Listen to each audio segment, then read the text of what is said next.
Freelancers. Want a legal way to cut taxes now, grow money tax-free and withdraw tax-free? The HSA is your Stealth-IRA in 2025. In 10 minutes I'll show you exactly how to set it up and use it for maximum savings. We'll cover 1. HSA basics and 2025 rules. 2. Who qualifies? 3. How to open and fund it as a freelancer. 4. Invest the balance like a retirement account. 5. Advanced Stealth-IRA moves. And 6. A simple action checklist. Let's start with the fundamentals. An HSA, or health savings account, is a special savings account for healthcare expenses. To open one, you must be enrolled in a high-deductible health plan, or HDHP. These plans have lower monthly premiums in exchange for a higher upfront deductible. The HSA is your fund to cover that deductible and other medical costs, but its real power comes from its unique tax advantages. The HSA is famous for its triple tax advantage, a benefit no other savings account can match, not even a 401k or a Roth IRA. It's a powerful tool for both healthcare and retirement. Let's break it down. First, contributions are tax deductible. The money you put in lowers your taxable income for the year. For a freelancer, this is a direct way to reduce your tax bill. Second, your money grows tax-free. Many HSAs let you invest your funds, and all the interest and investment gains are completely untaxed, helping your balance compound much faster. Third, withdrawals are tax-free when used for qualified medical expenses. This covers a huge range of costs, from doctor's visits and prescriptions to dental, vision, and chiropractic care. Now for the 2025 numbers from the IRS. For self-only coverage, you can contribute up to $4,300. For family coverage, the limit is $8,550. If you're age 55 or older, you can add an extra $1,000 catch-up contribution on top of that limit, giving your savings a significant boost as you approach retirement. To qualify, your HDHP must meet 2025 thresholds.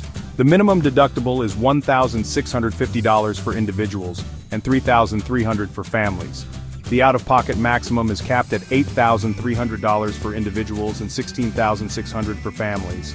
These numbers can change annually, so it's critical to verify the current figures with the IRS before you contribute. A quick search for IRS publication 969 will give you the official details. Knowing these numbers is key to smart planning. It helps you budget contributions, maximize tax savings, and confirm your health plan is eligible. Getting it right makes all the difference. Now that we've covered the basics, let's look at who qualifies. You qualify if you're enrolled in an HSA-eligible high-deductible health plan and have no other disqualifying coverage, no general FSA, and no Medicare. You can be self-employed or a W-2 with a side hustle. What matters is your health plan. If your plan meets HDHP rules and you don't have disqualifying coverage, you can open an HSA. Check your plan documents or ask your insurer if the plan is HSA eligible. If unsure, a quick call to HR or your insurer clears it up. Next, how to open and fund one as a freelancer, step by step. Alright, you're sold on the power of an HSA. But how do you actually get one up and running as a freelancer? It's a straightforward process, but a few key decisions at the start can make a world of difference down the road. Step 1 is choosing your HSA provider.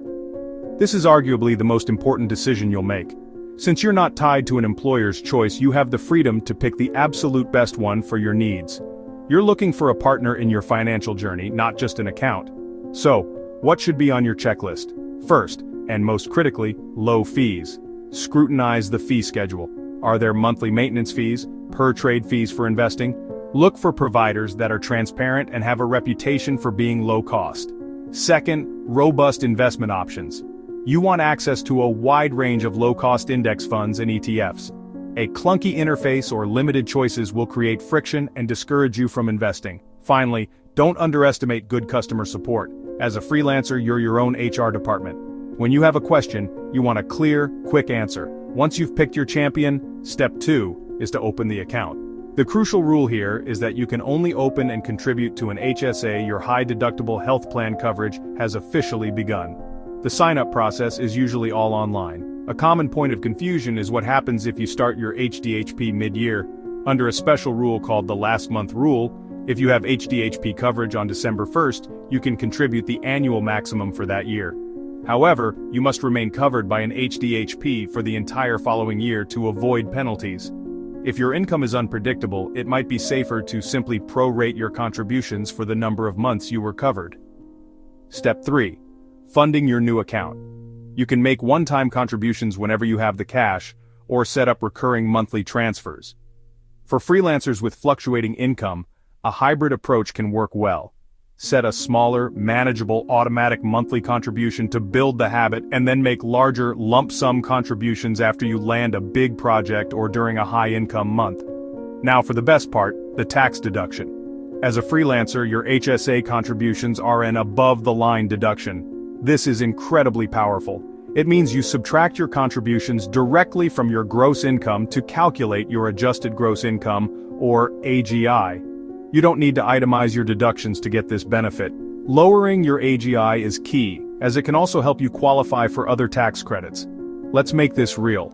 Say you're in the 24% federal tax bracket, and you contribute the 2024 individual maximum of $4,150. That's an immediate federal tax savings of $996, and that's before factoring in any state tax savings. This isn't just a future benefit, it's cash back in your pocket right now. This immediate tax savings is just the first of the HSA's triple tax advantages. That money then grows completely tax-free. To unlock that growth, you need to invest it. Most providers require you to keep a small cash balance, maybe $1,000 or $2,000, in the account for immediate medical needs. Anything above that threshold can and should be invested. This is how you transform your HSA from a simple healthcare savings account into a powerful long-term investment vehicle, what many call a Stealth-IRA. In the next section, we'll dive deep into exactly how to invest your HSA balance, the best types of funds to choose, and a simple strategy for tracking receipts so you can pull money out tax-free decades from now. To truly maximize your HSA, treat it like a long-term investment vehicle, a Stealth-IRA. It's called Stealth because its power is hidden in plain sight, built on an unmatched triple tax advantage: tax-deductible contributions, tax-free growth, and tax-free withdrawals for medical costs. The first step is getting your money working. Most HSA providers let you invest your balance once you pass a minimum cash threshold, often around $1,000. Every dollar above that should be invested. Look for providers offering low-cost index funds, or ETFs. These give you broad market exposure without the high fees that erode returns. Now for the crucial part of the strategy. Whenever your budget allows, pay for current medical costs out of pocket using a regular debit or credit card, not your HSA card. Then, meticulously save every single receipt for those qualified expenses. A solid digital filing system is key. By paying out of pocket, you leave your HSA funds untouched. This allows them to stay invested and benefit from tax-free compounding. Every dollar you spend from your HSA today is a dollar that forfeits decades of potential growth. Here's where it all comes together. Years later, you can use that collection of old receipts to reimburse yourself tax-free. For example, you pay a $500 dental bill today out of pocket. The $500 in your HSA stays invested and could grow to nearly $2,000 in 20 years. You can then withdraw the original $500 tax-free using your old receipt, leaving the $1,500 in growth to continue compounding. When choosing investments, keep it simple. Broad market, low-cost index funds that track the S&P 500 or the total stock market are excellent choices for long-term diversified growth. For the most part, you can set it and forget it. Just check in annually to rebalance your portfolio if it has drifted from your target allocation. Your record-keeping system is non-negotiable. Use a dedicated cloud folder or a notes app. Snap a photo of every receipt and give it a clear file name like October 26, 2024, $45.50. The IRS can ask for proof, so a digital paper trail is essential. Crucially, confirm your HSA provider is built for this. You need one with good, low-cost investment options and minimal fees.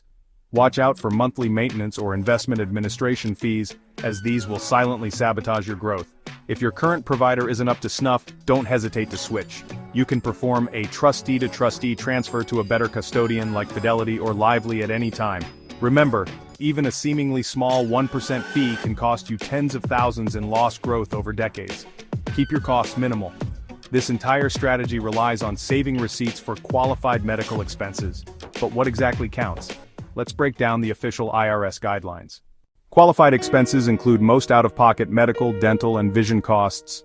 Dental procedures and vision exams generally qualify. Over-the-counter meds and certain items also qualify.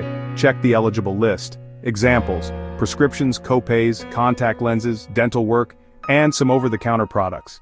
Keep digital copies of every receipt and match them to your HSA withdrawals. Organize receipts by year and expense type for easy reimbursement records. If in doubt, check IRS publications or your provider's eligible expense list.